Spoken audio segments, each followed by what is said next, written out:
Welcome to Sobat Luther. Kita langsung gas saja. Dikejar istri CEO-ku. Bab 2236.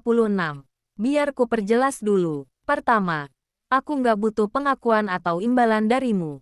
Kedua, kamu nggak berhak mengaturku saat aku mengobati pasien.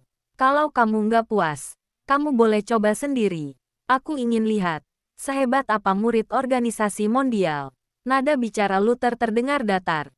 Usai berbicara, terbersit kilatan dingin di matanya. Dia bukanlah orang yang perhitungan. Namun, Alvan terus mencari masalah dengannya. Jadi dia tidak tahan lagi. Sekalipun energi sejatinya terkuras habis, Luther tetap bisa memberinya pelajaran. Kenapa? Kamu marah karena ketahuan bohong ya? Aku tahu kamu cuma penipu. Bocah, beraninya kamu menipu organisasi mondial. Sepertinya kamu harus diberi pelajaran supaya kapok. Ekspresi Alvan tampak galak. Saat berikutnya, dia langsung menjulurkan tangan untuk mencengkeram leher Luther. Berhenti. Roselia hendak menghentikan. Tetapi sudah terlambat. Kemampuan Alvan di atasnya. Apalagi Alvan melancarkan serangan secara mendadak. Dia tidak sempat. Dasar nggak tahu diri. Wajah Luther menjadi dingin. Ketika dia hendak melawan, tiba-tiba sebuah sosok cantik berdiri di antara mereka. Sosok itu menggunakan jepit rambut perak untuk menusuk titik akupuntur Alvan. Alvan pun mendengus kesakitan. Dia langsung mundur, lalu menunduk dan mendapat telapaknya berlubang. Alvan mengernyit. Dia mendongak menatap Misandari dan merasa cukup terkejut. Asal tahu saja, yang dilatih Alvan adalah teknik yang membuatnya kebal terhadap senjata dan api. Makanya, ketika Misandari menyerang, dia sama sekali tidak menghindar. Siapa sangka, hanya dengan sebuah jepit rambut, Misandari berhasil menembus energi sejati Alvan dan melukainya. Jelas, wanita ini tidak bisa diremehkan. Kami baik hati menolong Greta, tapi kalian memperlakukan kami seperti ini. Tanya Misandari yang ekspresi dan nadanya dingin. Jepit rambut di tangannya masih meneteskan darah. Maaf sekali seniorku sudah gegah, tolong jangan bersikap perhitungan padanya. Roselia segera meminta maaf kepada Luther dan Misandari. Kemudian, Roselia datang ke hadapan Alvan dan menariknya. Alvan, kamu sudah gila ya? Dokter Luther menyelamatkan Kak Greta. Bukannya berterima kasih, kamu malah mau menyerangnya. Kamu buat organisasi mondial malu saja. Roselia, dia cuma penipu. Dia nggak menyembuhkan Greta. Jangan tertipu. Jelas Alvan. Diam. Roselia membentak. Justru dokter Saka yang kamu undang kemari yang pantas disebut penipu. Dia mengobati Kak Greta.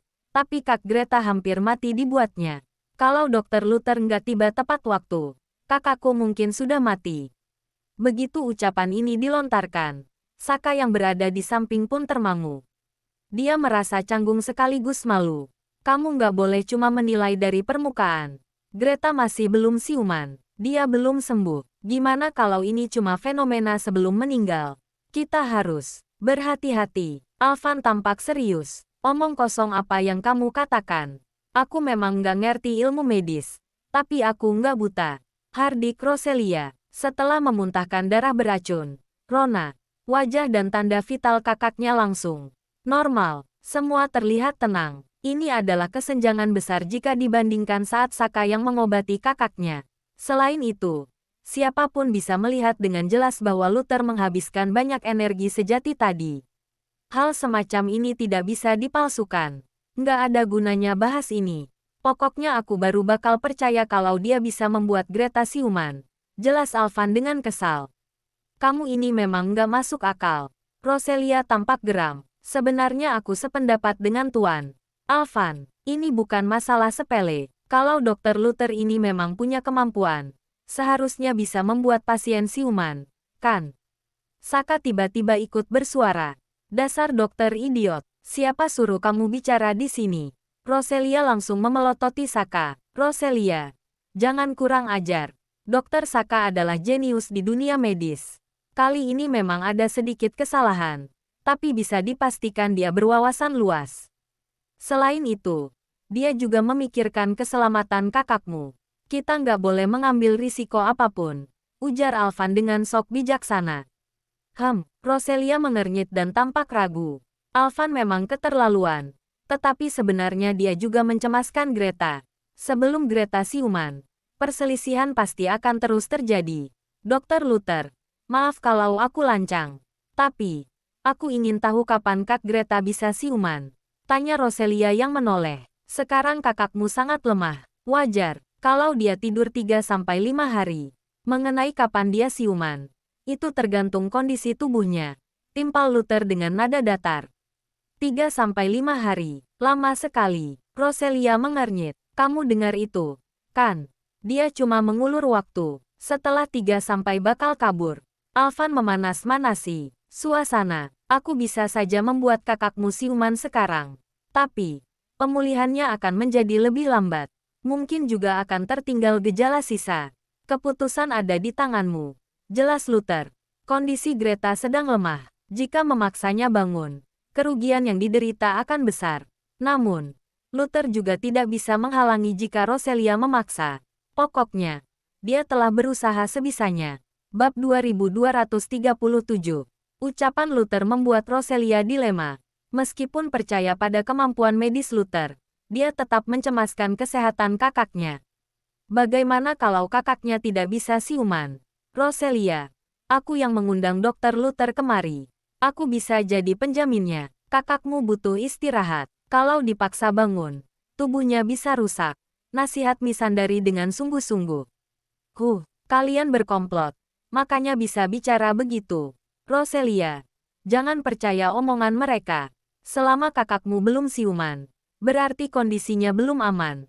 Tutur Alvan. Benar, kondisi pasien belum stabil. Meskipun semuanya terlihat aman, tetap ada kemungkinan memburuk. Ini bukan masalah sepele. Aku rasa kita lebih baik berhati-hati, ujar Saka. Sebagai dokter terkenal di dunia persilatan, Saka merasa kesal karena kalah dari seorang pemuda. Asalkan ada kesempatan untuk menginjak-injaknya, Saka tidak akan melewatkannya. Dr. Luther, apa kamu bisa membuat kakakku siuman lebih cepat? Tanya Roselia setelah ragu sesaat. Sikap Alvan memang keterlaluan, tetapi sebenarnya masuk akal juga. Tentu saja bisa, tapi biar ku perjelas dulu. Kalau ada gejala sisa setelah kakakmu siuman, aku nggak bakal tanggung jawab. Balas Luther dengan nada datar. Jangan menakuti kami. Asalkan Greta siuman, aku akan menanggung segala konsekuensinya. Seru Alvan sambil membusungkan dadanya. Silakan. Dr. Luther, aku juga ingin lihat apa kamu beneran sehebat itu atau cuma sok misterius. Sindir Saka. Luther mengangguk dan tidak berbicara lagi. Dia mendekati ranjang, lalu mengeluarkan jarum dan menancapkannya ke dahi Greta. Bas, seiring bergetarnya jarum perak, energi sejati disalurkan ke titik akupuntur Greta. Greta pun mengernyit, kelopak matanya berkedut, ekspresinya seperti orang kesakitan, lantaran kondisinya lemah. Tubuh Greta tentu menolak saat dipaksa bangun. Bola, tentu menolak saat dipaksa bangun. Bola matanya tampak bergerak, bahkan makin lama makin cepat. 3 menit kemudian, Luther mencabut jarumnya dan menghela napas. Sekitar 30 menit lagi, kakakmu akan siuman, ujar Luther. Sok hebat, aku nggak percaya. Alvan meremehkan Luther. Terserah mau percaya atau nggak. Pokoknya aku sudah melakukan yang seharusnya kulakukan. Apapun konsekuensinya, kalian tanggung sendiri. Ekspresi Luther tampak datar. Luther sudah menyingkirkan sihir di tubuh Greta, yang berarti dia sudah menyelesaikan tugas dari Misandari. Adapun masalah selanjutnya, dia tidak peduli lagi. Sudahlah, aku capek, aku mau pulang dan istirahat. Kalian jaga sendiri. Luther menguap dan tidak berbasa-basi lagi. Kemudian, dia berbalik dan pergi. Berhenti. Alvan tiba-tiba mengadang di hadapan Luther. Dengan ekspresi galak, dia membentak. Bocah, siapa yang mengizinkanmu pergi? Sudah ku perjelas. Tadi, kamu nggak boleh kemana-mana sebelum Greta siuman. Sudah ku bilang juga, dia bakal siuman dalam waktu 30 menit. Kamu nggak ngerti bahasa manusia. Luther mulai kehilangan kesabaran. Kamu tetap harus tunggu. Bentak Alvan. Minggir, kalau enggak, jangan salahkan aku bertindak lancang. Tatapan Luther terlihat dingin. Sejak awal, dia merasa Alvan ini sangat menjengkelkan. Jika Alvan begitu tidak tahu diri, Luther bisa saja memberinya pelajaran. Kenapa? Jangan-jangan kamu malu karena ketahuan. Makanya, kamu mau kabur. Jangan mimpi. Kalau sesuatu terjadi pada Greta, kamu pasti akan kubunuh. Ancam Alvan. Membunuhku. Memangnya kamu sanggup? Tatapan Luther tampak sinis. Nggak tahu diri. Hari ini, akan kutunjukkan kehebatan organisasi mondial kepadamu. Hardik Alvan dengan tatapan dingin. Ketika dia hendak beraksi, Greta tiba-tiba mengerang dan membuka mata. Alvan pun termangu dan tidak bisa bereaksi. Kak Greta sudah siuman, seru Roselia dengan girang. Dia tidak menduga Luther benar-benar punya cara untuk membuat kakaknya siuman lebih cepat. Kau bisa, Saka bak disambar petir. Ekspresinya dipenuhi kengerian. Dia mengira Luther hanya penipu. Tetapi realitas telah menghancurkan pemikirannya. Ternyata Luther bukan penipu dan benar-benar punya kemampuan. Ketika memikirkan dirinya yang disebut sebagai dokter sakti kalah dari seorang pemuda, Saka merasa sangat frustrasi. Meskipun merasa enggan, dia tetap harus mengakui kehebatan Luther. Tuan Alvan, kamu ingin Greta siuman, kan? Gimana? Kamu masih mau meragukan keterampilan medis Dr. Luther? Tanya Missandei dengan tatapan penuh antusiasme. Perkataannya ini pun membuat Alvan malu dan tidak bisa bersuara. Bab 2238. Ekspresi Alvan terlihat sangat aneh. Dia memang terkejut melihat Greta siuman, tetapi dia lebih merasa malu. Terutama ketika melihat Luther dan Missandei yang menatapnya seperti menatap idiot. Karena Greta sudah siuman, keributan yang dibuat Alvan terlihat seperti lelucon besar. Ini pertama kalinya dia dipermalukan seperti ini. Seketika, kebenciannya terhadap Luther dan Missandei pun mencapai puncaknya. Kak, gimana? Apa ada yang sakit? Tanya Roselia dengan penuh perhatian sambil menuju ke ranjang. Kepalaku agak sakit. Greta mengernyit sambil memijat pelipis. Kemudian, dia bertanya, Roselia, kenapa aku di sini? Apa yang terjadi? Greta merasa sangat pusing sekarang.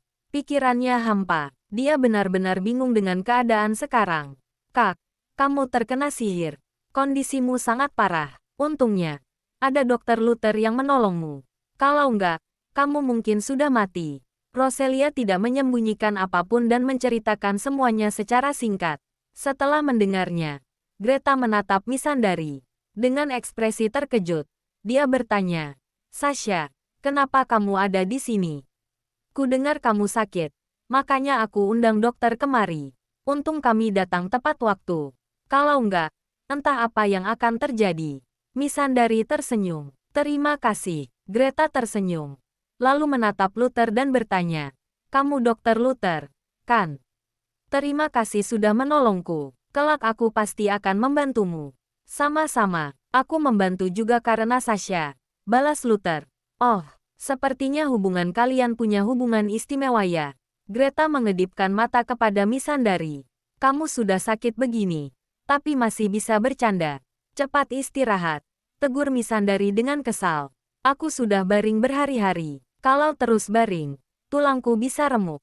Aku mau jalan sebentar. Greta tersenyum, lalu perlahan-lahan bangkit. Begitu turun dari ranjang, dia langsung sempoyongan karena merasa pusing. Kak, pelan sedikit. Rosella terperanjat dan buru-buru menjulurkan tangan untuk memapah. Aku baik-baik saja. Greta mengangkat tangan untuk menghentikan Roselia. Dia memejamkan mata, lalu menarik napas dalam-dalam. Setelah pusingnya reda, dia membuka matanya kembali dan tersenyum. Aku bangun terlalu cepat, makanya pusing. Nona, jujur saja, kamu bukan terkena sihir biasa. Yang menyihirmu sudah pasti seorang penyihir tingkat tinggi. Aku bisa menolongmu sekali, bukan berarti bisa berkali-kali. Untuk mengakhiri semuanya, sebaiknya temukan penyihir itu. Jadikan dia teman atau habisi dia. Greta, belakangan ini apa ada orang yang kamu singgung? Atau ada yang membencimu? Tanya Missandei. Greta mengernyit. Setelah merenung sejenak, dia menggeleng sambil menyahut. Aku jarang keluar. Aku kemari karena dengar ada kompetisi seni bela diri di Gunung Narima. Aku nggak ketemu siapa-siapa sepanjang perjalanan. Ini aneh. Missandei menoleh melirik Luther. Luther mengangguk. Meskipun tidak ada yang bicara, keduanya memahami maksud satu sama lain. Kalau Greta tidak punya musuh, Berarti ini adalah konspirasi kuil dewa. Mereka ingin memanfaatkan kematian Greta untuk merusak hubungan sekte sihir dengan organisasi mondial. Dengan begini, mereka bisa mendapat keuntungan. Sebentar, aku ingat sesuatu. Greta meninggikan suaranya. Beberapa hari lalu, ada orang dengan penampilan aneh menanyakanku jalan. Aku mencium aroma khas dari tubuhnya. Saat itu aku belum merasakan apapun. Nggak lama setelah itu, aku pusing dan pingsan. Jangan-jangan dia pelakunya. Kemungkinan besar begitu. Luther mengangguk. Kamu masih ingat penampilannya seperti apa? Tanya Missandei. Ingat, aku bisa melukisnya untuk kalian. Greta mengangguk, lalu menatap Roselia. Roselia, ambil kertas dan pensil kemari. Oke, Rosalia mengiyakan dan segera. Oke, Roselia mengiyakan dan segera mengambil kertas serta pensil. Setelah menerimanya, Greta merenung sesaat dan mulai melukis. Sesaat kemudian, sebuah wajah terpampang jelas di hadapan semua orang. Luther merasa takjub melihat kemampuan melukis Greta. Selain itu, hanya dengan melihat sekilas, Greta sudah mengingat penampilan orang itu. Ini orangnya. Greta menyerahkan lukisan itu kepada Missandei. Missandei melirik sekilas, lalu menyerahkannya kepada Luther. Luther melihat dan menyerahkannya kepada Roselia. Usia pria itu sekitar 40-an tahun. Penampilannya biasa-biasa saja. Jika Greta tidak memiliki daya ingat yang luar biasa, dia tidak mungkin ingat wajah biasa ini. Pengawal, foto lukisan ini dan sebarkan ke semua murid organisasi mondial. Dalam 3 hari, orang ini harus ditangkap. Perintah Roselia tanpa berbasa-basi. Siapapun yang berani mencelakai kakaknya harus mendapat ganjaran yang setimpal. Bersambung.